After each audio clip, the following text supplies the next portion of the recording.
أحبابي طبتم وطاب ممشاكم وتبوأتم من الجنة مقعدا وأسأل الله العلي الجليل أن يجمعنا دائما في الدنيا على طاعته وفي الآخرة مع سيد الدعاة المصطفى في جنته ودار مقامته إنه ولي ذلك والقادر عليه. أحبابي إخواني, mes frères, mes sœurs, de nos jours et dans notre civilisation, il est devenu presque impoli, presque honteux de parler d'Allah subhanahu wa ta'ala, sauf si ce n'est au sein des mosquées. On voit de plus en plus que les personnes ont du mal, se sont obligées même de se cacher lorsqu'ils parlent d'Allah subhanahu wa ta'ala, de peur qu'on les prenne pour des faibles. En effet, il est courant d'entendre que la foi, l'iman, est considérée comme la richesse du pauvre, donc du faible, de celui qui manque de discernement car il aurait été endoctriné, et qui, par faiblesse, cherche refuge auprès d'une force puissante et rassurante. Donc finalement, celui qui croit en Allah Azza wa Jal trouve son origine dans une immense détresse. Donc quelque part, et on le voit, subhanallah, lorsque par exemple on souhaite postuler pour un emploi, que notre candidature a été bien reçue, nous sommes invités à une première interview, bien on essaye le plus possible. Notre première crainte est surtout basée sur le fait que vont-ils dire s'ils apprennent que oui, je suis musulman, oui, je suis pratiquant, ou bien la sœur qui se présente, ou elle se présente avec son voile, que vont-ils dire lorsqu'ils me verront? Mon CV a été fort acceptable, mais maintenant, est-ce que mon allure et ma parure vont leur plaire? Et finalement, voilà encore une fois, est-ce que ma foi va les repousser? Finalement, cette foi, on en a presque honte et on voudrait la cacher des autres de peur qu'eux nous considèrent comme des gens faibles et des gens qui ont cherché derrière cette foi un certain réconfort suite à une angoisse ou bien une détresse quelconque. Donc c'est un peu ça, subhanallah, les choses qui ont été véhiculées de nos jours concernant notre foi. Et ce que j'aimerais lors de cette conférence, c'est de tenter, avec l'aide d'Allah Azza wa Jal, de prouver qu'au contraire, l'homme qui croit en Allah Azza wa Jal et le proclame ouvertement, est l'homme le plus fort, justement. Et ce n'est donc pas un signe de faiblesse, mais bien un signe de puissance. Pour cela, j'aimerais surtout baser mon discours aujourd'hui, bi'idhnillah Azza wa Jal, sur l'effort sur soi-même. Lorsqu'on parle d'effort sur soi-même, on veut surtout attirer l'attention sur le terme arabe, en fait, retourner à l'origine de ce terme qui signifie en arabe mujahadatun nafs. Ce fameux effort qui permet de contrecarrer tout ce qui peut nuire à la transcendance de l'homme vers son créateur subhanahu wa ta'ala. Le prophète alayhi salatu wassalam lui-même a insisté sur mujahadatun nafs, a dit que c'est le degré le plus élevé du jihad. Donc le combat, le don de soi, le degré le plus élevé de djihad, c'est mujahadatun nafs, car l'ennemi le plus important et le plus puissant qui nous accompagne toute notre vie n'est pas la personne que tu as en face de toi, le mécréant ou autre, mais bien ton propre ego, ton nafs, ta conscience, celle qui cohabite avec toi toute ta vie. Donc mujahadatun nafs, c'est le degré le plus élevé dans le sentier de mujahada, donc l'effort sur soi. Comme le nom l'indique, il s'agit d'une action qui demande une certaine énergie et qui donc peut être pénible. Quand on dit mujahada, on a toujours cette impression qu'on va porter des fardeaux, qu'on est devant une montagne et on va relever des défis. D'accord, donc cet acte est donc très pénible et donc c'est la raison pour laquelle Allah Azza wa Jal lui accorde énormément de valeur et de mérite. Ainsi, on va peut-être commencer par, tenter de définir la notion de soi. Avant de faire le jihad contre soi-même, il serait intéressant de savoir que signifie le soi. Eh bien, le soi a véritablement le sens que s'il s'accompagne d'une conscience.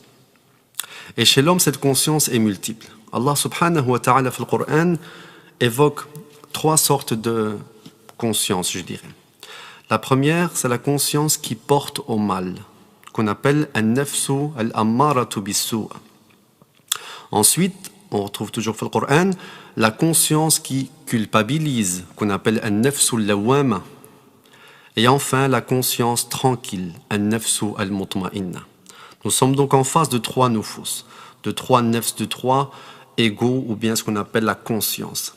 La conscience qui porte au mal, la conscience qui culpabilise, et enfin la conscience tranquille. Essayons d'apporter un bref explicatif pour chacune d'elles.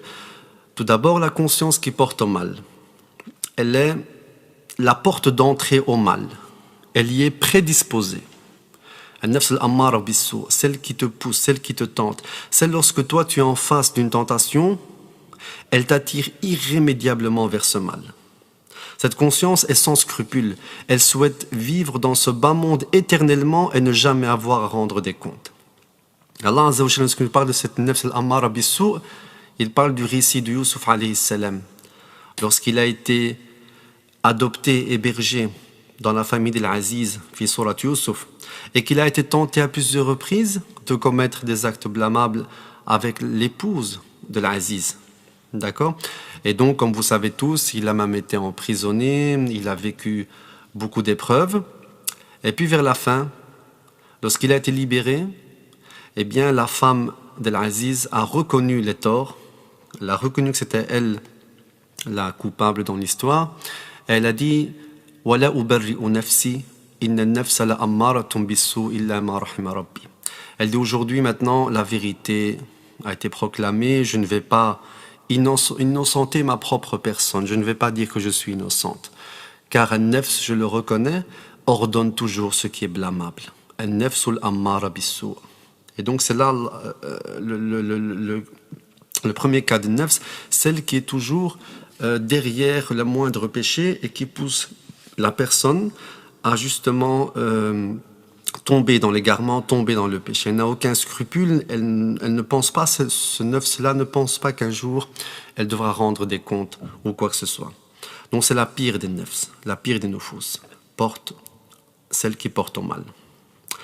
La deuxième, al-nafs al-lawwama, la conscience qui culpabilise. Elle culpabilise l'homme lorsqu'il a commis un péché, au point qu'il garde, je dirais, mauvaise conscience toutes les fois qu'il y pense. Il a même de profonds remords. C'est-à-dire que l'homme reste attaché au péché, mais son cœur tend quand même vers la foi. Il est donc constamment tiraillé entre le bien et le mal. Donc al-lawwama, quelque part, elle ne l'empêche pas de commettre la faute, mais cette conscience, elle est là directement après que tu aies commis cette faute. Et donc, elle te réprimande. Et là, tu ressens vraiment des remords, des regrets. Et subhanallah, Allah Azza wa Jal a cité cette nafs dans le Coran dans Surat al-Qiyamah. Il a choisi la surah qui parle de la résurrection. Et il a évoqué cette conscience en parlant du jour de la résurrection. Ceci a une raison particulière puisque le jour de la résurrection, c'est le jour où tous les hommes auront des remords lorsqu'ils seront face à leur destinée. Bien sûr, celui qui verra sa place en enfer, qu'Allah Azza wa Jalla nous en préserve, détestera le moment où il a préféré la désobéissance à l'obéissance. Donc son nafs va le travailler à ce moment-là. D'accord? Et là, donc, il va revoir ses actes défiler devant ses yeux et dire « Subhanallah, pourquoi est-ce que j'ai choisi toujours la désobéissance à l'obéissance ?» Et donc, son nafs, al-lawwama, celle qui va le culpabiliser, va donc travailler sur lui-même à ce moment-là. Quant à celui qui verra sa demeure au paradis le jour de la résurrection, eh bien, il regrettera de ne pas avoir accompli plus d'œuvres encore ou plus de jeûnes, etc., pour grimper dans les degrés du paradis. Donc, quelque part, c'est un choix bien pensé d'Allah subhanahu wa ta'ala que de placer la notion ou d'évoquer plutôt nafs al-lawwama, d'accord, dans la sourate al-Qiyamah. Cette conscience qui culpabilise son hôte sera vraiment très active ce jour-là. C'est pourquoi donc les ulama prétendent que cette conscience-là est plus proche d'Allah subhanahu wa ta'ala que la précédente, car même si elle commet un péché, elle sait qu'elle aura à rendre des comptes. Maintenant, nous arrivons à la troisième conscience, qui est la conscience tranquille, qui est de loin la plus méritoire des consciences. Celle-ci, quant à elle, est prédisposée à la foi et à la lumière divine, subhanahu wa ta'ala. Elle est celle grâce à quoi la foi existe encore sur terre. Le cœur de l'homme à la conscience tranquille est loin de tout péché et de toute tentation. Au contraire, il demeure serein, tant il est attaché au souvenir d'Allah subhanahu wa ta'ala. Allah aime cette conscience tranquille car elle est sûre d'elle, elle est déterminée et elle est confiante en Dieu. Jamais le doute ne l'envahira. Et quand Allah subhanahu wa ta'ala s'adressera à elle, il sera plein d'amour. Allah nous dit « Ya ayyatuha nafsul mutma'inna ». Regardez comment Allah azza wa jalla s'adresse à ce nafs, la nafs al-mutma'inna, la conscience tranquille, à cette âme apaisée. Il lui dit « Ya ayyatuha nafsul mutma'inna ». Irji'i ila rabbiki radiyatan mardiya. Fadkhuli fi ibadi wadkhuli jannati.